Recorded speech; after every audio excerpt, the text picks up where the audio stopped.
Welcome to episode 10 of A Journey Through Papua New Guinea History. I'm Camelo Gima. Today we will look at the story of a Papuan man who came from the world of the early missionaries and who made history. That man was Louis Vangeke, who was from the Mekeo area near Yule Island on the south coast of the mainland. Before we begin the story of Louis Vangeke himself, it helps to understand the world he was born into. When Louis was growing up, Papua was an Australian territory. At that time, the colonial government did very little in the way of education for Papuan people. Most schooling, training, and even basic reading and writing were left to the missions. The subject of our story, Louis Vangeke, was a Catholic. Catholic and Protestant missionaries began arriving before 1900. The Catholics quickly spread to many parts of New Guinea, including the Bismarck Archipelago, the north and the south coasts of the mainland, and then to the islands of Bougainville and Buka. Our story turns to the south coast. Sacred Heart Catholics arrived on Yule Island in 1885, and not long after that, they moved to the mainland. Before long, the missionaries came up with the idea of choosing a young Papuan man who they thought could be trained and ordained as a priest. Looking back, it seems a radical idea that in the early years of colonial history they would want to give such high training to a Papuan. Most Europeans of the time believed that such an achievement would be beyond their ability, but the Catholics believed it would be a powerful example. It would help to spread their message and would show that Papuans were capable of leadership in the church. Their first attempt came in 1918, when they selected a talented young catechist from Hanua Bada named Joseph Tavrino. He was sent to Europe for training, but sadly he became ill soon after arriving and passed away. This was a great loss, and for a time the dream of having a local priest seemed to fade. But the idea did not disappear, and a few years later, in 1924, the missionaries looked again for a candidate amongst the students they were teaching. This is the story of how they chose Louis Vangeke and how he became one of the most beloved and respected persons of his generation.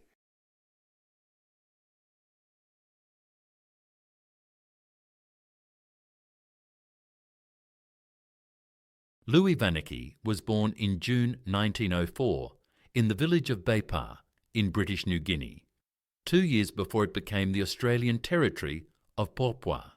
His mother, Oeki Omeao, died the day he was born, and he too almost died.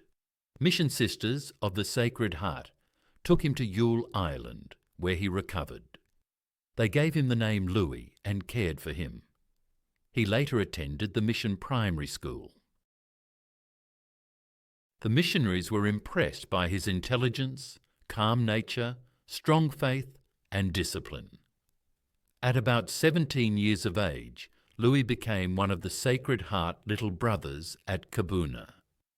In 1924, the missionaries made an important decision. They asked Louis whether he would consider becoming a priest. At first, he was very doubtful about his ability to succeed, but eventually he agreed to try. Under the supervision of Bishop de Boismenu, Louis first studied Latin for 2 years at Kubuna, as Latin was required for all priests. Then the bishop decided it was time for him to begin serious studies overseas. The bishop decided to send him to Madagascar, a large island off the east coast of Africa, where there was a Catholic seminary. Louis was surprised when he looked on an atlas and saw how far away Madagascar was. The people of Papua could not leave their country without official approval. The bishop asked the Lieutenant Governor, Hubert Murray, if Louis could go to Madagascar. Murray asked the Australian government, and permission was eventually granted. Louis was allowed to stay away for up to 10 years. On the 1st of February 1928, many people gathered at Port Moresby Wharf to farewell Louis. He travelled by sea and several weeks later reached Madagascar. He travelled by train to the capital, Tananarive, where his training was to begin.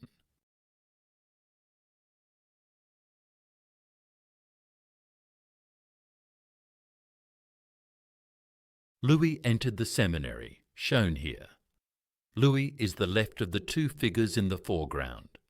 At the seminary, the language of instruction was French, and the college rules were strict. Louis sometimes felt homesick, but it helped that his fellow students were brown and looked like him.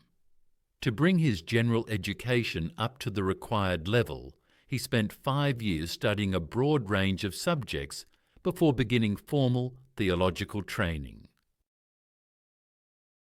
This picture shows the bishops of Madagascar meeting with the students at the seminary soon after Louis commenced his study. Louis is in white, seated far left, next to a boy in a striped shirt. Despite the challenges, he enjoyed his studies and worked hard. Finally, after 9 years in Madagascar, on the 14th of June 1937, Louis was ordained as a Roman Catholic priest. Louis left Madagascar on the 1st of August 1937, travelling on a Dutch ship, and arrived in Port Moresby on the 28th of August. He had been away almost 10 years. A huge crowd welcomed him. School children, local people, missionaries, and colonial officials gathered to celebrate. Louis had returned as a pioneer, the first of his people to be ordained a Catholic priest, and the most highly educated man of his generation in Papua. He was literate in French, English, Latin, Tok Pisin, and 3 local languages, Guinea, Mekeo, and Roro.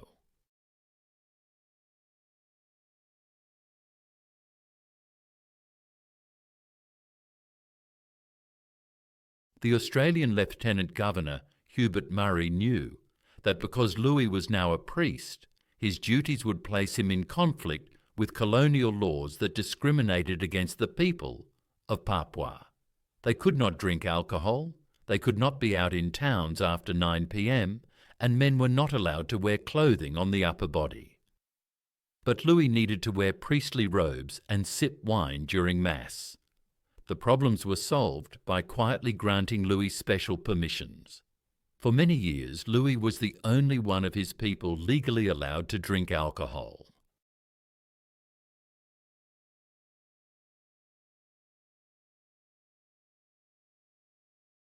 After being welcomed at Yule Island, Louis travelled to the mainland, where he was carried on a chair decorated with flowers, supported by 2 long poles. When he reached his home village of Beipa, dancing lasted through the night, followed by a feast. He was welcomed as a hero. After all the celebrations, Louis was then stationed inland and worked for many years across several villages in mountains of the inland.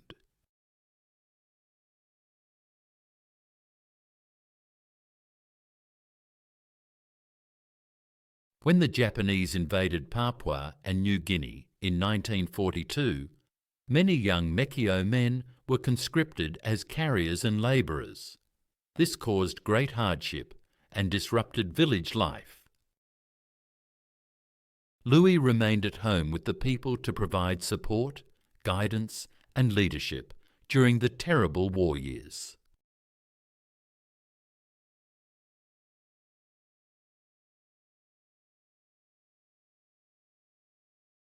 In 1955, Louis visited France, the home of the Sacred Heart Mission. He later travelled to Rome, where he met Pope Pius XII, presenting him with bird of paradise feathers.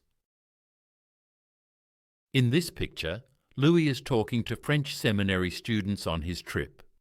In 1969, he again visited Rome. On returning home, now 64 years old, he retired from active mission work and dedicated himself to translating the Bible into the Guinea language. In 1970, the Catholic Church announced that Father Louis Vangeke would be promoted to become a bishop. He travelled to Sydney, where Pope Paul VI ordained him at St. Mary's Cathedral. This picture shows part of the ceremony taking place at St. Mary's Cathedral. The ceremony is over, and Father Vangeke is now a bishop. Soon after the consecration, Bishop Louis Vangeke returned to his Beipa home, where he was welcomed by his people in a great celebration. Other honours followed. In 1974, he was awarded an OBE, Order of the British Empire.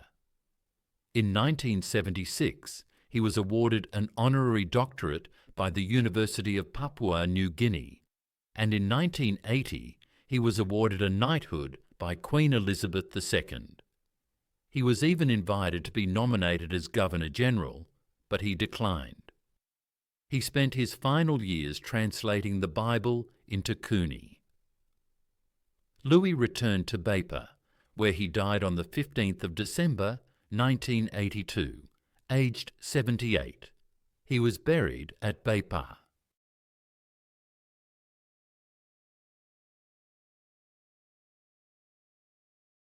It is important to understand just how unusual the achievements of Louis Vangeke were in the time in which he lived. Today, we are used to seeing Papua New Guineans as leaders in every part of society. But during the early and mid-20th century, Papua was still a colonial territory, and racial discrimination shaped everyday life. Most Europeans of the time believed that Papuans were not capable of reaching high levels of learning. It was in this world that Louis Vangeke became the first Papuan priest and later the first Papuan bishop. His achievements did not fit the expectations of the colonial system. Louis did not challenge others or seek attention. He served quietly, faithfully, and with humility among village communities, and translating scripture, his life showed what was possible long before colonial society was ready to accept it. In many ways, it can be truthfully said that he was a man before his time. Thank you for joining us in this episode of A Journey Through Papua New Guinea History. Please consider subscribing and pressing the like button, and your comments are most welcome. I look forward to being with you again in the next episode.